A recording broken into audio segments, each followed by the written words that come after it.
Hello, in this PulseWorx-EZ video we're going to talk about offline adding of devices. So at this point we don't have a connection to our Powerline interface, so we're still going to go ahead and create a new network, and we're going to give it a network name, and we're going to give it a network ID and password. I'm going to hit OK. And then we're going to go ahead and add a device. Okay, and we're going to do an add. And now we're presented with a different dialog. This is because we are not connected to a Powerline interface. There's no device we can put into setup mode. All we can do at this point in time is add a placeholder for the device.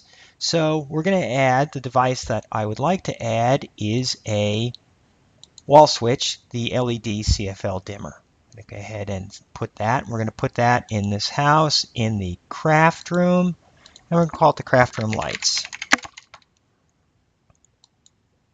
And now it's been added. Now let's go ahead and add another device, and we're going to add a KPLD. So a 7-button KPLD. We'll add that, and we're going to put that in the back entry and call it keypad. And there we go. We've now added that. Why would we want to do this? Well, we might want to do this if we're an installer and we're configuring a UPB installation before the actual devices are installed in the house. And once we've done this, we can actually do all the operations that you've seen PulseWorx-EZ do. We can open up the properties of a device. We can change what it does. We can change the icon, the options, do all that. Everything you could do when you're connected with the Powerline interface with the actual devices, you can do with these, what I call placeholder devices. So now we've done all the configuration we need. We've gone to the job site. We've started up PulseWorx-EZ on our laptop. We're going to go ahead and connect to our Powerline interface. And we're ready to go on that. And now we can go ahead and program these devices. Well, let's see what happens when we do that. We select them all, and we do program. I could have done a network program, but I did it this way. And I get this pop-up. And what this pop-up is telling us is that these devices are added offline. PulseWorx-EZ has never seen them before. It doesn't really know what the device is. And it says, these are the devices that we're working with here. So I've got the craft room lights, and I need to go ahead and locate that. So I'm going to go to the craft room lights and put it in setup mode.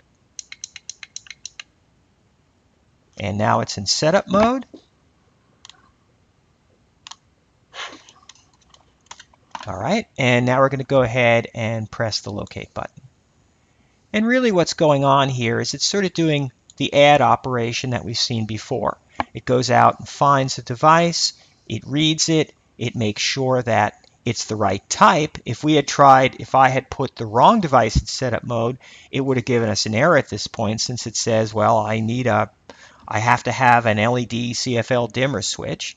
And it's gone ahead and it's finished that, it's read the whole thing, and now its status is okay. So then I can go ahead and locate the keypad if I wanted to. Once I've located all my devices, they're not placeholders anymore, they're actual device in the file. I go ahead and hit close, and it's going to go ahead and program the device. Well, why didn't it program the back entry keypad? Because I never located it. So now it's still a placeholder. You can only program actual devices. Do you want to use offline add? Well, it makes sense in the situation I described when you're pre-configuring an installation before you actually have the devices electrically installed. And that's really all there is to it, to offline adding.